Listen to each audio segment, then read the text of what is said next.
Bonjour à vous tous qui nous suivez. Nous avons encore la joie de partager un sujet merveilleux avec vous. Vous êtes la lumière du monde. Nous prenons nos Bibles dans l'évangile de Matthieu au chapitre 5 du verset 14 à 16. Nous lisons: Vous êtes la lumière du monde. Une ville située sur une montagne ne peut être cachée. Et on n'allume pas une lampe pour la mettre sous le boisseau, mais on la met sur le chandelier et elle éclaire tous ceux qui sont dans la maison. Que votre lumière luise ainsi devant les hommes, afin qu'ils voient vos bonnes œuvres et qu'ils glorifient votre Père qui est dans les cieux.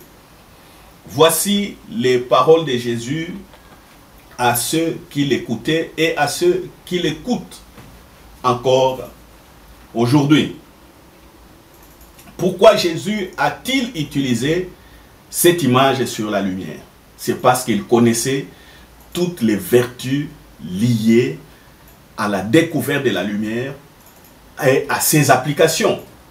Mais quand l'homme ne connaissait pas encore toutes ces vertus, l'homme ne pouvait pas comprendre en profondeur le sens du message de Jésus-Christ.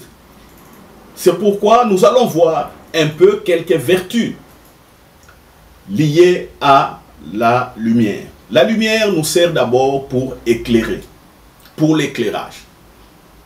Nous éclairons nos maisons, nos routes, nos bâtiments, nos autoroutes, nos boulevards, nos salles de sport, nos salles de cinéma et ainsi de suite. La lumière nous sert aussi à la décoration.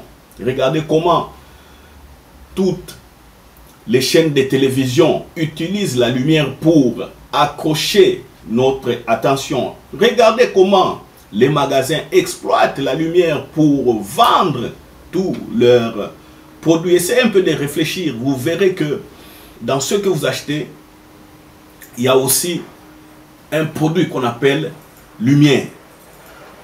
Regardez encore une fois l'usage de la lumière sur notre guidance. La lumière sert à nous guider. Sans la lumière, c'est difficile pour nous de nous diriger pour aller d'un point à un autre.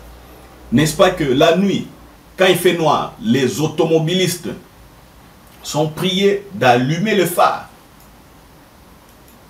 pour être vus et pour qu'ils voient aussi les obstacles qui sont sur la route. La lumière nous sert aussi pour organiser notre environnement en mettant de l'ordre.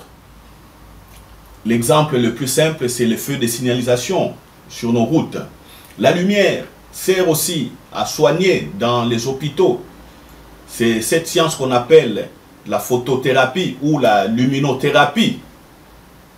La lumière sert à réguler le cycle de vie d'un individu, dès sa naissance jusqu'à la mort. Imaginez le monde sans lumière. Où trouvera-t-on de l'oxygène pour vivre?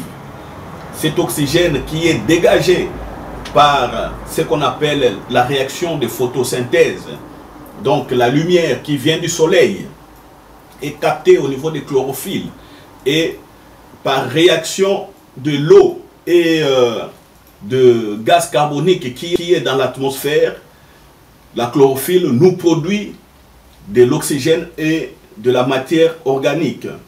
Regardez aussi cette émission que vous suivez. Cette émission arrive chez vous, dans vos postes, dans vos écrans, par des techniques de manipulation de la lumière.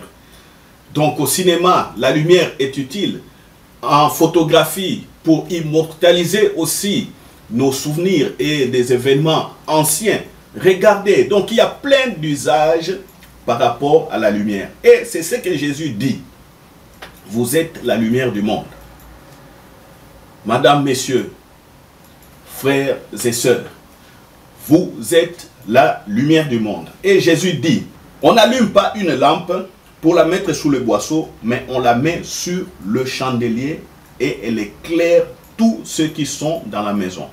Donc, se basant un peu sur tout ce que nous avons vu par rapport aux vertus de la lumière, vous aussi, vous pouvez apporter des bonnes œuvres aux hommes. Vous pouvez apporter de la joie. Vous pouvez apporter de la paix. Vous pouvez apporter de l'ordre. Vous pouvez apporter des avancées scientifiques pour le bien de tous. Et Jésus dit, par rapport à cela, dans Jean chapitre 12 au verset 35, « La lumière est encore pour un peu de temps au milieu de vous, marchez pendant que vous avez la lumière, afin que les ténèbres ne vous surprennent point. Celui qui marche dans les ténèbres ne sait où il va. » Quand vous avez écouté cette parole, c'est une portion de lumière que vous avez reçue. Et Jésus dit, marchez avec cette lumière. N'attendez pas le dernier moment. Parce que si la vie vous quitte, il vous serait difficile d'être encore utile à la société. Marchez donc pendant que la lumière arrive à vous. Marchez avec cette lumière pour éclairer, pour soigner, pour guider, pour donner goût à la vie des gens.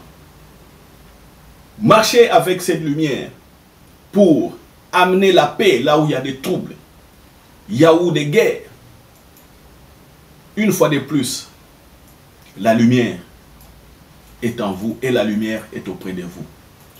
Cette lumière n'est pas cherchée très loin. Jésus, c'est lui, la lumière du monde. Dans Jean 12, 46, il dit, « Je suis venu comme une lumière dans le monde, afin que quiconque croit en moi ne demeure pas dans les ténèbres. » Fouillez les ténèbres, madame, messieurs. Fouillez les ténèbres, chers amis, et vous serez utiles à la société. Ne jugez pas ceux qui n'arrivent pas à apporter des solutions aux problèmes de paix, aux problèmes d'économie ou aux problèmes sociaux. Non, ne les jugez point, parce que le monde vous attend. C'est vous la lumière du monde. Que Dieu vous bénisse. Amen.